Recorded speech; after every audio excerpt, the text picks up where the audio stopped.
6 ದಿನಗಳು ಕಳೀತಾ ಬಂತು. 6 ದಿನಗಳಾದರೂ ಕೂಡ ಇನ್ನೂ ಕೂಡ ಈ ಇಂಡಿಗೋ ವಿಮಾನಯಾನ ಸಂಸ್ಥೆ ವಿಮಾನಗಳನ್ನು ಶುರು ಮಾಡಿಲ್ಲ. ಇವತ್ತು ಕೂಡ ಪ್ರಯಾಣಿಕರಿಗೆ ಶಾಕ್. ಸಾಕಷ್ಟು ಜನ ಹೊರಟು ನಿಂತಿದ್ರು, ಟಿಕೆಟ್ಸ್ ಬುಕ್ ಆಗಿತ್ತು. 12 ಗಂಟೆಗೆ ಹೊರಡಬೇಕಿದ್ದಂತ ಬಹುತೇಕ ವಿಮಾನಗಳು ರದ್ದು. 11:50ಕ್ಕೆ ಕೋಲ್ಕತ್ತಾಗೆ ಹೊರಡಬೇಕಿತ್ತು ವಿಮಾನ, ಅದು ಕ್ಯಾನ್ಸಲ್.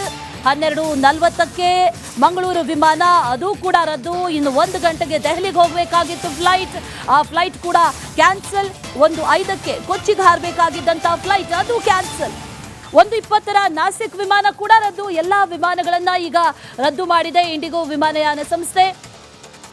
ಕಾರಣ ಒಂದೇ ಕೊಟ್ಟಿರೋದು, ಸಿಬ್ಬಂದಿ ಕೊರತೆ. ಈ ಸಿಬ್ಬಂದಿ ಕೊರತೆಯನ್ನು 1 ವಾರ ಆದರೂ ನೀಗಿಸೋದಕ್ಕಾಗ್ಲಿಲ್ವಾ, ಸರಿಪಡಿಸೋದಕ್ಕಾಗ್ಲಿಲ್ವಾ ಅನ್ನುವಂಥ ಪ್ರಶ್ನೆಗಳು ಈಗ ಇರುವಂಥ ಜೊತೆಯಲ್ಲೇ ಅಲ್ಲಿರುವಂಥ ಪ್ರಯಾಣಿಕರು ಬಹಳ ತೊಂದರೆಯನ್ನು ಅನುಭವಿಸ್ತಾ ಇದ್ದಾರೆ. ಎಷ್ಟೋ ಜನರಿಗೆ ಎಷ್ಟೋ ಸಮಾರಂಭಗಳಿಗೆ ಹೋಗಬೇಕಿತ್ತು, ಅಗತ್ಯವಾದಂಥ ಕೆಲಸಗಳಿಗೆ ಹೋಗಬೇಕಾಗಿತ್ತು. ಮೊದಲೇ ಬುಕ್ಕಿಂಗ್ ಮಾಡ್ಕೊಂಡಂಥವ್ರು ಸಾಕಷ್ಟು ಜನ ಇದ್ರು. ಇದು ಯಾವುದಕ್ಕೂ ಕೂಡ ಹೋಗೋದಕ್ಕಾಗ್ತಾ ಇಲ್ಲ, ಬರೋದಕ್ಕೂ ಕೂಡ ಆಗ್ತಾ ಇಲ್ಲ. ಒಂದು ರೀತಿಯಲ್ಲಿ ಯಾವ ರೀತಿ ಪರಿಸ್ಥಿತಿ ಅಂತಂದ್ರೆ ಏನು ಮಾಡೋದು ಈಗ? ಹಾಗಾದ್ರೆ ರಿಫಂಡ್ ಆದರೂ ಮಾಡ್ತಾರಾ? 48 ಗಂಟೆಗಳಲ್ಲಿ ರಿಫಂಡ್ ಮಾಡಬೇಕು ಅಂತ ಈಗಾಗಲೇ ಸೂಚನೆಯನ್ನ ನೀಡಲಾಗಿದೆ. ಆದರೆ ಅದರ ಸ್ಟೇಟಸ್ ಕೂಡ ಇನ್ನೂ ಕೂಡ ಗೊತ್ತಾಗಿಲ್ಲ, ಇನ್ನೂ ರಿಫಂಡ್ ಆಗಿಲ್ಲ ಅನ್ನುವಂಥದ್ದನ್ನು ಅನೇಕರು ಹೇಳ್ತಾ ಇದ್ದಾರೆ. ವಿಮಾನ ಹಾರಾಟಗಳು ಸ್ಥಗಿತ ಆಗಿದೆ. ಪ್ರಯಾಣಿಕರು ಏರ್ಪೋರ್ಟ್ ಅಲ್ಲೇ ಇರುವಂತಹ ಪರಿಸ್ಥಿತಿ.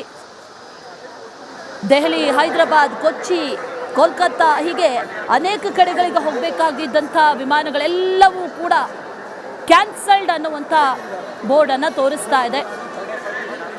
ಕ್ಯಾನ್ಸಲ್ ಆಗಿರೋದಕ್ಕೆ ಕಾರಣ ಕೊಟ್ಟಿರೋದು ಒಂದೇ, ಆದರೆ ಅದರ ನಂತರದಲ್ಲಾದರೂ ಸರಿಪಡಿಸ್ತಾರೆ, ಆದಷ್ಟು ಬೇಗ ಸರಿಪಡಿಸ್ತೀವಿ ಅನ್ನುವಂಥದ್ದನ್ನು ಇಂಡಿಗೋ ಸಂಸ್ಥೆ ಹೇಳ್ತು. ಆದರೆ ಆದಷ್ಟು ಬೇಗ ಯಾವಾಗ ಅನ್ನೋದು ಇನ್ನೂ ಕೂಡ ಪ್ರಶ್ನೆ.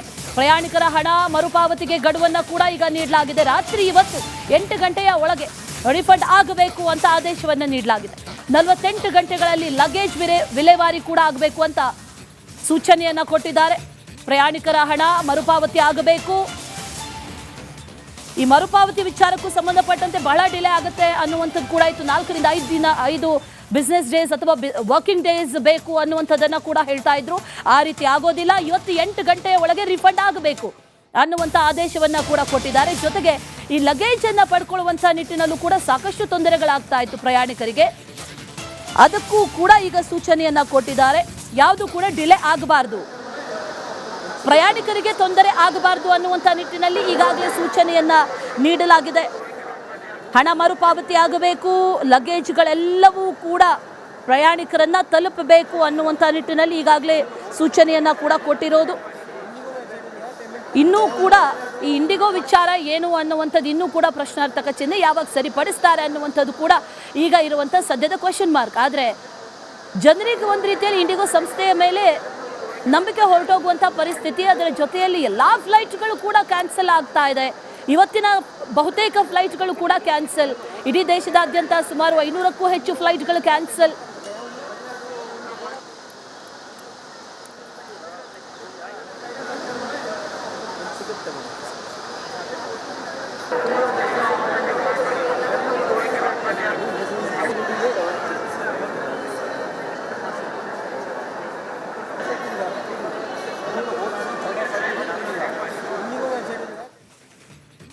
ಸಾಮಾನ್ಯವಾಗಿ ಒಂದು ಟಿಕೆಟ್ನ ದರ 10 ರಿಂದ 15 ಸಾವಿರದ ಒಳಗೆ ಇರುತ್ತೆ. ಇಮಿಡಿಯೇಟ್ ಆಗಿ ಬುಕ್ಕಿಂಗ್ ಮಾಡಿಕೊಂಡ್ರೆ ಅಥವಾ ಅಡ್ವಾನ್ಸ್ ಆಗಿ ಬುಕ್ಕಿಂಗ್ ಮಾಡ್ಕೊಂಡ್ರೆ ಇನ್ನೂ ಒಂದಷ್ಟು ಕಡಿಮೆ ರೇಟ್ಗೂ ಕೂಡ ಸಿಗುತ್ತೆ. ಆದರೆ ಈಗ ಸದ್ಯಕ್ಕಿರುವಂಥ ಬೆಲೆಯನ್ನು ನೋಡಿದ್ರೆ ಯಾರು ಕೂಡ ಫ್ಲೈಟಲ್ಲಿ ಹೋಗುವಂಥ ಯೋಚನೆಯನ್ನು ಕೂಡ ಮಾಡಲ್ಲ. ಯಾಕಂದರೆ ಅದೇ ದುಡ್ಡಲ್ಲಿ ಬೇಕಿದ್ರೆ ವಿದೇಶಕ್ಕೆ ಹೋಗ್ಬೋದು. ಆದರೆ ಭಾರತದೊಳಗೆ ದೆಹಲಿ, ಮುಂಬೈ ಅಥವಾ ಬೆಂಗಳೂರಿನಿಂದ ಎಲ್ಲಿ ಹೋಗೋದಾದರೂ ಕೂಡ ಅದು ಕೂಡ ಬಹಳ ಕಷ್ಟ. ಯಾಕಂದರೆ ದೇಶದಲ್ಲಿ ಸಂಚಾರ ಮಾಡೋದೇ ಕಷ್ಟ ಆಗಿದೆ, ವಿದೇಶಕ್ಕೆ ಹೋಗೋದೇ ಬಹಳ ಸುಲಭ ಅನ್ನುವಂಥ ರೀತಿಯಲ್ಲಿ ಆಗೋಗಿದೆ. ಈಗ ದೆಹಲಿ ಟು ಲಂಡನ್ಗಿಂತ ದೆಹಲಿ ಟು ಬೆಂಗಳೂರು ದರ ದುಪ್ಪಟ್ಟಾಗೋಗಿದೆ.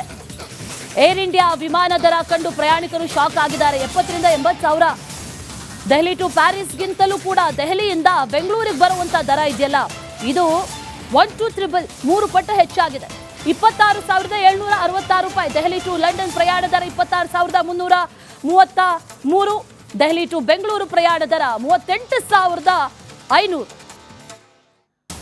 ಅದೇ ದುಡ್ಡಲ್ಲಿ ಫಾರಿನ್ಗೆ ಹೋಗಿ ರಿಟರ್ನ್ ಬರ್ಬೋದು ಅಂತ ಜನ ಮಾತಾಡ್ಕೊಳ್ತಾ ಇದ್ದಾರೆ. ದೆಹಲಿ ಟು ಲಂಡನ್ಗಿಂತಲೂ ಕೂಡ ದೆಹಲಿಯಿಂದ ಬೆಂಗಳೂರಿಗೆ ಬರೋದು ಈಗ ದುಪ್ಪಟ್ಟು ದರ.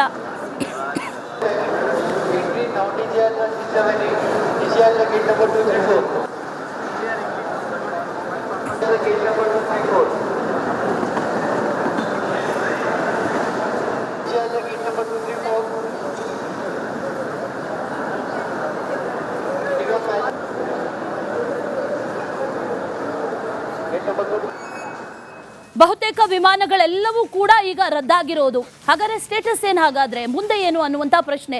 ದರವನ್ನಂತೂ ಚೆಕ್ ಮಾಡೋದಕ್ಕೆ ಹೋಗ್ತಾ ಇಲ್ಲ ಪ್ರಯಾಣಿಕರು, ಯಾಕಂದ್ರೆ ಆ ದರ ಎಲ್ಲವೂ ಕೂಡ 1 to 3 ಆಗಿದೆ. ಇದೇ ವಿಚಾರಕ್ಕೆ ಸಂಬಂಧಪಟ್ಟಂತೆ ಡೀಟೇಲ್ಸ್ ಅನ್ನ ಕೊಡ್ತಾ ಹೋಗ್ತಾರೆ ನಮ್ಮ ಪ್ರತಿನಿಧಿ ಸತ್ತಾರ್, ನೇರ ಸಂಪರ್ಕದಲ್ಲಿ ಜಾಯಿನ್ ಆಗ್ತಾ ಇದ್ದಾರೆ. ಸತ್ತಾರ್, ಈ ಜನ ಹೆಂಗ್ ಮಾತಾಡ್ಕೊಳ್ತಾ ಇದ್ದಾರೆ ಅಂತಂದ್ರೆ, ಬೇಕಿದ್ರೆ ಒಂದು ಫಾರಿನ್ ಟ್ರಿಪ್ ಹೋಗಿ ರೌಂಡ್ ಅಂದ್ರೆ ವಾಪಸ್ ಕೂಡ ಬಂದ್ಬಿಡಬಹುದು, ಆದ್ರೆ ಭಾರತದಲ್ಲಿ ಸುತ್ತಾಡೋದು, ಬೆಂಗಳೂರಿಗೆ ಬರೋದು ಅಥವಾ ದೆಹಲಿಗೆ ಹೋಗೋದೇ ಬಹಳ ಕಾಸ್ಟ್ಲಿ ಆಗಿಬಿಟ್ಟಿದೆ ಅನ್ನುವಂಥ ನಿಟ್ಟಿನಲ್ಲಿ ಮಾತುಗಳು ಕೇಳಿ ಬರ್ತಾ ಇದೆ. ಈಗ ಈ ಇಂಡಿಗೋ ಸ್ಟೇಟಸ್ ಏನು, ಏನ್ ಮಾಡ್ತಾರೆ ಸಂಸ್ಥೆ, ಮತ್ತೆ ಯಾವಾಗ ಆರಂಭ ಆಗುತ್ತೆ, ಏನಾದರೂ ಅದ್ರ ಬಗ್ಗೆ ಮಾಹಿತಿಗಳಿದೆಯಾ ಸತ್ತಾರ್?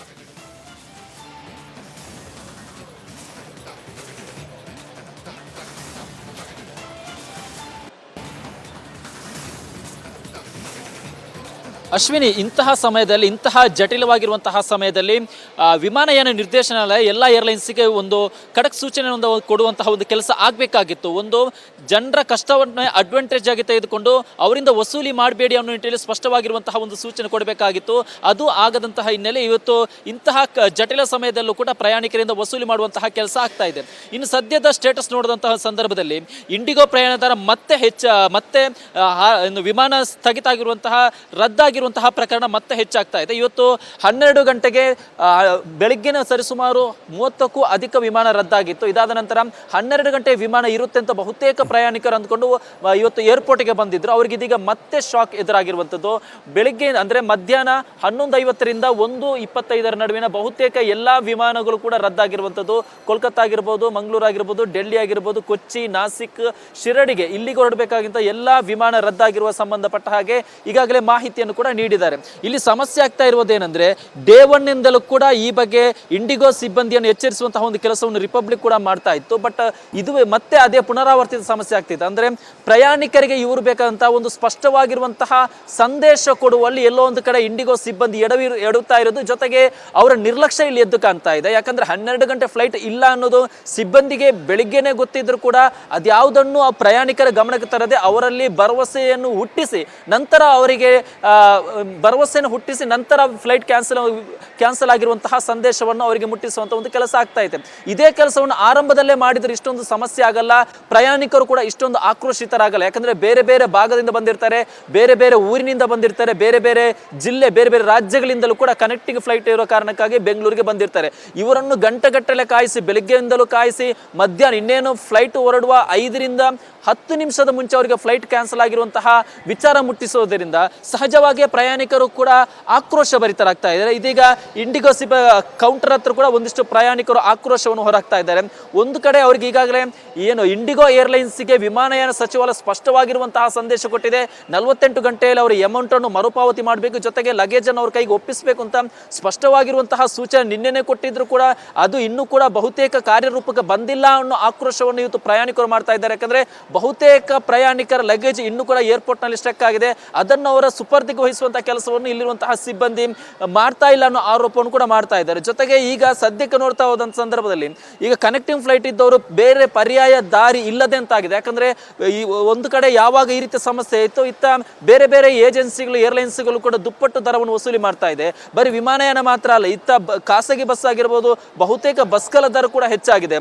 ಈ ಇನ್ನು ಅಗತ್ಯ ಕೆಲಸಕ್ಕೆ ಒಂದೆರಡು ದಿನದಲ್ಲಿ ರೀಚ್ ಆಗಬೇಕಾದವರು ಇದೀಗ ಬೇರೆ ಮಾರ್ಗದ ಮೂಲಕ ಹೋದ್ರೆ 4 ರಿಂದ 5 ದಿನ ಟೈಮ್ ಬೇಕಾಗುತ್ತೆ. ಇದರಿಂದ ಪ್ರಯಾಣಿಕರು ಕೂಡ ಗೊಂದಲದಲ್ಲೇ ಇದೀಗ ಸದ್ಯಕ್ಕೆ ಏರ್ಪೋರ್ಟ್ ನಲ್ಲಿರುವಂತದ್ದು. ಇವರನ್ನು ಕೂಡ ಅಂದ್ರೆ ಯಾರು ಗೊಂದಲದಲ್ಲಿ ಇದ್ದಾರೋ ಅವರಿಗೆ ಸರಿಯಾಗಿರುವಂತಹ ಮಾಹಿತಿ ಇನ್ನೂ ಕೂಡ ಸಿಕ್ಕಿಲ್ಲ. ಬಟ್ ಸದ್ಯದ ಮಾಹಿತಿ ಪ್ರಕಾರ ಇನ್ನು ಡಿಸೆಂಬರ್ 15ರವರೆಗೆ ಇದೇ ರೀತಿಯ ಸ್ಟೇಟಸ್ ಇರುತ್ತೆ ಅನ್ನೋ ಮಾಹಿತಿ ಕೂಡ ಸಿಗ್ತಾ ಇದೆ.